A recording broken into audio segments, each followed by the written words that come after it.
What's up, guys? I'm guessing most of you are hate watching this video, so I'm going to get to the film real quick because nothing I say is going to carry too much weight.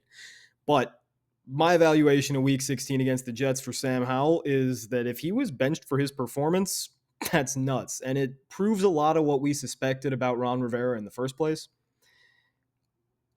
His performance was 4 bad throws and 2 bad reads.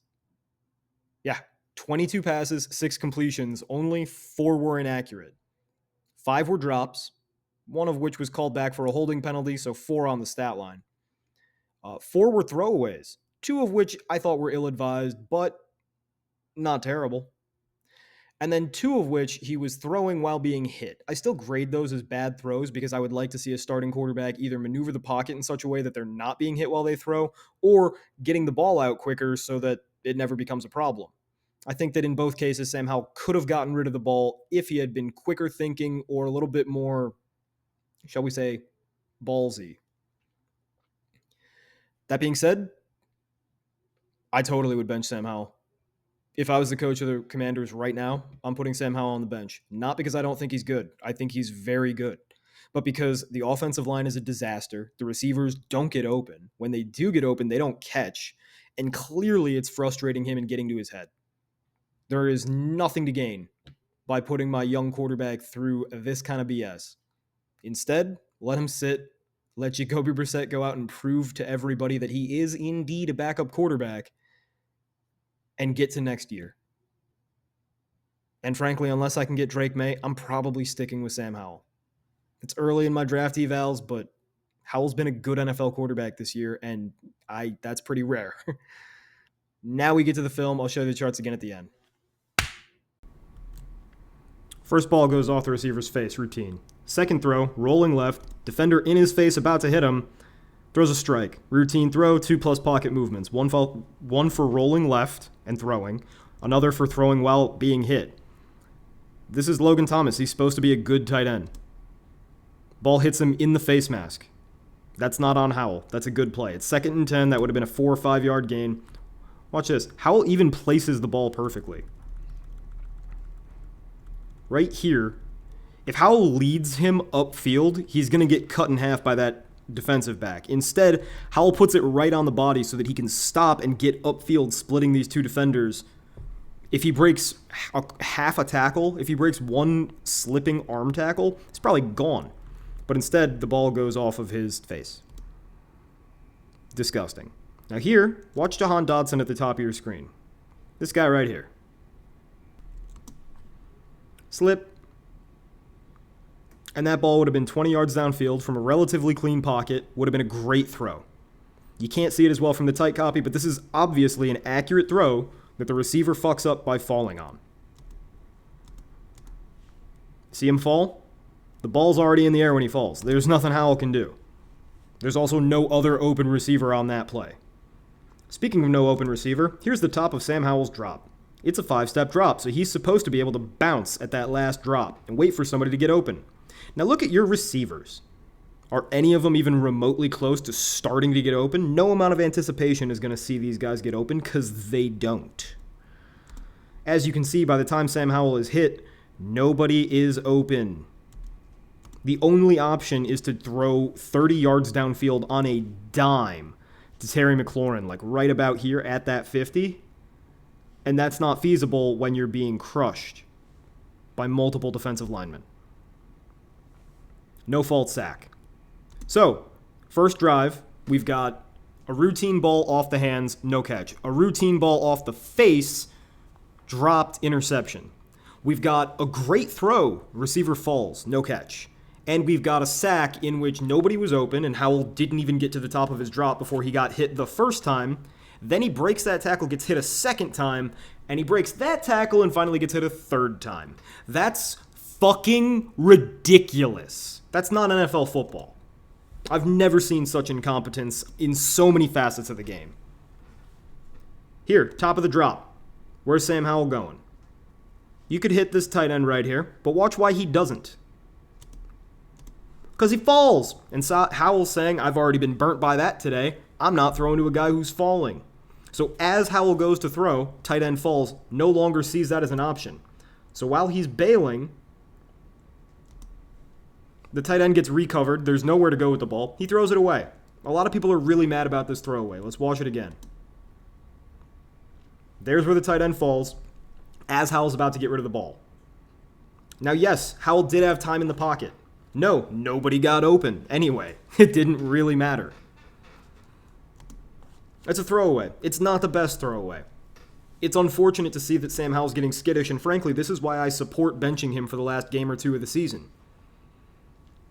The offensive line has been so bad that he has no faith in them that he can execute the play.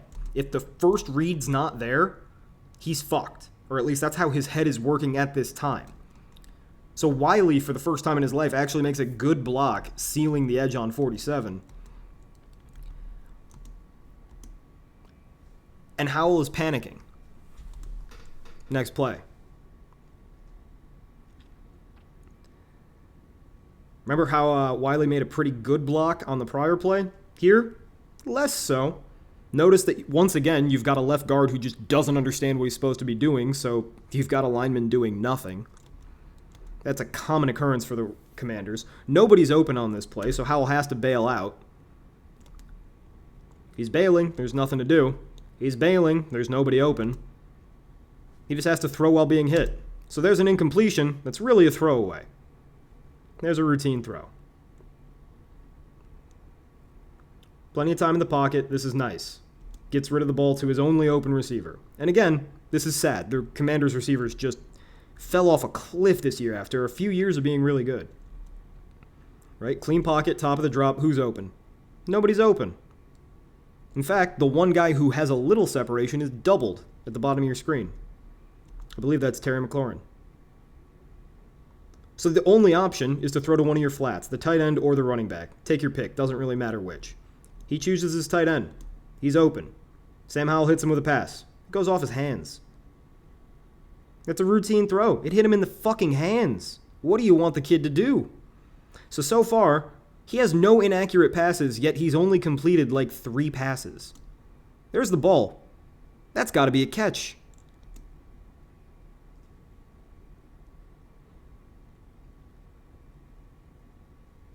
This is Sam Howell's first bad throw of the day. He just missed. He just missed. And that's okay. Happens all the time. Next snap. I don't need to show you the wide angle because Sam Howell doesn't get to the top of his drop. So here's the top of his drop. There's the bounce that I told you about. 5-step drop, you get a bounce. He finishes bouncing and he's already being hit. Now I know it looks like there's a little space there, but that's because we're going frame by frame. I just pressed the frame button 4 times, which means that in a third of a second after the top of his drop, he is hit while throwing. That is ridiculous because Aaron Rodgers famously had one of the fastest releases in NFL history in his prime, and his release was 0.27 seconds, which means in the time the fastest release of all time would occur, Sam Howell still would have been hit while throwing. So yes, that ball is incomplete, but no, it was not inaccurate. He was simply hit while throwing. In fact, Sam Howell still only has 1 inaccurate pass on this game. There are 2 routine ones. Here's another one. This is mesh. Where do people want him to go with this ball? I know that people are concerned that maybe Sam Howell's not seeing the open receivers. Well, Next Gen Stats says they don't get open, and if you use your eyes, nobody's open. So here's the top of his drop. And he's throwing while being hit, so he couldn't wait any longer. The primary read is McLaurin, so he throws to McLaurin. And I know what some people are thinking. Some people who are uninitiated are thinking, but he's open! No, he's not. You want me to show you why? I'll show you why. My sweet little puppies, I'll show you why. So here's the release point. This linebacker, right here, this guy, he's looking at Sam Howell's eyes. Yeah. If Sam Howell looks to the middle, he's going to stay put. If Sam Howell looks to the receiver, he's going to bite up. So this guy's actually double covered when Sam Howell has the ball. Right now, maybe Sam Howell could have looked this way and thrown that way, some Matt Stafford action. One, that's extremely dangerous in the middle of the field, and two, that's not the kind of thing you do when your receivers and offensive line have both been letting you down all day and frankly all fucking season. So no, I don't really know what you wanted to do. However, this throw is late, and it's too high for my liking. If you're going to throw into tight coverage like that on a short throw, on third down, put the ball low, let your receiver go and dig it out of the ground where he can protect himself, and more importantly, in this case, protect the ball.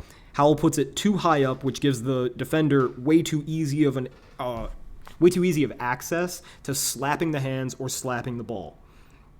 That's a bad throw, not because it's inaccurate, but because it's the wrong throw selection or it's poor placement. And we grade it as a bad throw. So that's Sam Howell's second bad throw of the day. Mind you, this is a guy who already has an interception and has only completed, 4 or 5 passes? He went 6 of 22 on the day, and people are saying, how? Well, there are 5 drops, 2 throws while being hit, and 4 throwaways. Routine throw.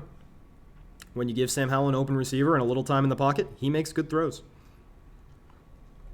This is unfortunate as well. This is where I can start to see Sam Howell being damaged, like actually damaged, by his cast.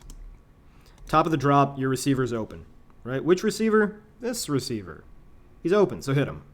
But Sam Howell is no longer trusting what he's seeing. He's no longer trusting his receivers. He's no longer trusting his eyes. So he waits for his receiver to come out of the break, right? Because he's afraid, maybe he's afraid he's going to stumble when he's hitting that zig motion. Maybe he's afraid this zone defender is going to bite.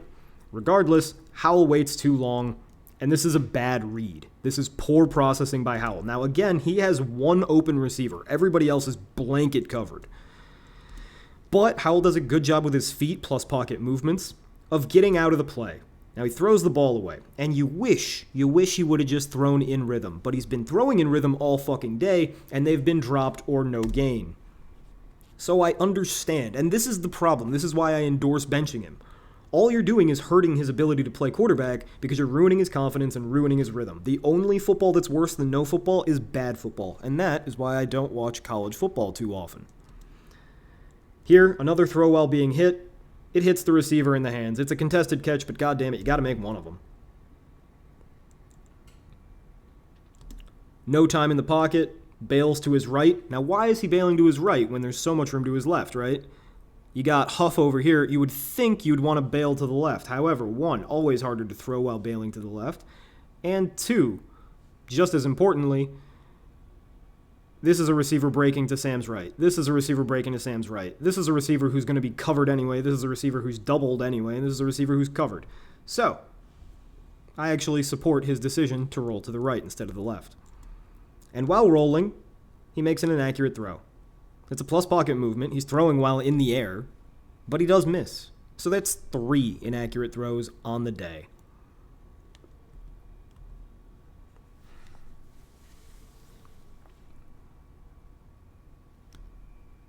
When the receivers catch the ball, and when there's somebody open, Howell consistently makes good throws.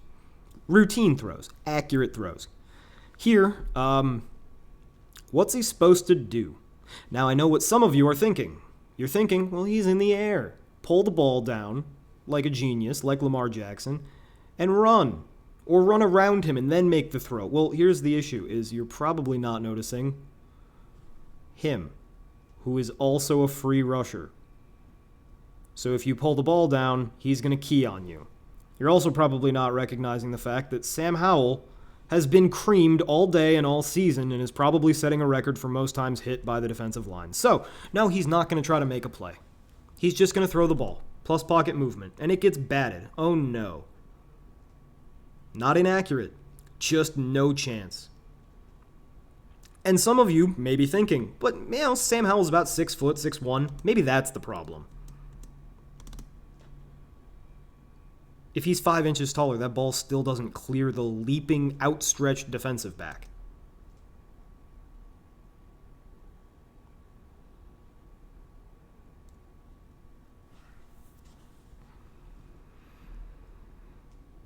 Sam Howell navigates the pocket really well. Nobody's open downfield. Howell maneuvers, buys himself some time, waits for somebody to kind of get open, and from 1 foot, makes a throw at his own 19-yard line to the 38-yard line. That's 20 yards in the air, on the sideline, on 3rd and long, On a dime. Not caught. However, it was very accurate. Super accurate. Great play by the defensive back to get a hand in there, which he was capable of doing because of the holding that was called on this play. So, Sam Howell gets a first down, but you don't see it on the stat sheet. You don't see the accurate throw. You don't see the pocket maneuver. It just doesn't show up if you're only looking at box scores. Here, another accurate throw not caught. I lied. That's a bad throw. There we go. We got 4 inaccurate passes from Sam Howell today. What a schlub. And then this is the last pass of the day. Again, notice the ball's in the air when the receiver falls again. Did they not know that New York has notoriously bad field and it's raining? Like, did they not bring long spikes? I know it's turf, but you can still wear long spikes. And so the ball gets picked, and it has nothing to do with Sam Howell whatsoever. Here's the wide copy. You can see nobody else is open. Again, nobody's ever open. I liked Eric Bieniemy earlier this year. I was really impressed and surprised that he was doing well without Andy Reid. That has stopped. Either his receivers all suck, which means Terry McLaurin fell off a cliff, Jahan Dotson fell off a cliff, and Curtis Samuel quit playing football, or the routes are very predictable. And because zone coverages consistently have their receivers doubled, I think that the routes are predictable. Again, this is the right read. Nobody else is open. You could theoretically throw to the tight end, the one who's already had the drops today, by the way, but you're going to have to try to get it over this linebacker, but in front of this defensive back, and that's going to be a bullet. And mind you, you got another free rusher starting to come through, so you can't step into it. That's a Josh Allen throw. I don't blame people for not making Josh Allen throws, especially when they've been beat up all day. This is the right throw, and if the running back stays on his feet, if the running back stands upright, he gets a catch. And you stay ahead of the chains. So on the day, that's 4 inaccurate balls from Sam Howell. But he was 6-22. What was it? All bad luck? Well, yeah. Like, literally, yes. And if you don't see that, you should start watching film. There's some good stuff on there. There's a reason people like to tune into NFL football games. They're fun to watch, unless you're a Commanders fan. Overall, I was really impressed with Sam Howell's season. He started a little bit slow. He got really hot from like week 4 to week 12. And then the last 2-3 weeks have been rough. But when you're on a bad team, people are going to attach all the negative feelings they have towards the team to the quarterback. For instance, against Dallas, Howell played really well. But it won't matter because they got blown out. So people will attach the blame to him. Against Miami, the game was over before Howell really got to get going, right? It was a 1-half game because the defense was that bad. Howell played fine. In fact, I think Howell played well. But if you want to say he played okay, I can accept that. Just if you want to say he played bad week 13 against Miami, I think you're nuts. Against LA, yeah, Jacoby Brissett led a comeback against prevent defense and backup defenders in the last 5 minutes of the game. Good job. But for the most part, Sam Howell played fine. C football. Average football. He didn't transcend. It wasn't good. It certainly wasn't up to the standard he has set for himself, but it was perfectly fine. That is about as well as Bailey Zappi would have done in the same situation. It was average quarterbacking. And against the Jets, this terrible game that got him benched, 6 for 22. He was accurate on 73% of his aim passes. And that includes the 2 passes that were inaccurate because he threw them while being hit. You give him a clean pocket, you give him a sliver of separation, he's really accurate. He's proven that all year. 78% accuracy on the year. Towards the top of the league. Yeah, he threw 18 pickable balls this year. That's a little bit more on a per-pass basis than the average quarterback. That needs to change. Luckily, it was his first year starting, and he's 22 years old. I think he'll figure it out. He's 23. I think he'll figure it out if you give him some more starts, if you let him keep playing. Again, I think Sam Howell lived up to every expectation I had. I think he was a top 10 quarterback this year, clearly. And if the Commanders are benching him for performance in week 16 rather than because of circumstance, the team just being so bad that it's detrimental to his growth, I'm remarkably disappointed. But that is what I've come to expect from NFL evaluators. So, yeah, for those of you who sarcastically asked me on Sunday, oh, was he just unlucky? Was it just drops? Literally. Yeah. It was 5 drops as well as 4 throwaways. Till next time, I'm going to know what I'm talking about because I'm watching film. And if you want to just look at box scores, have fun losing all your fucking money. Hasta.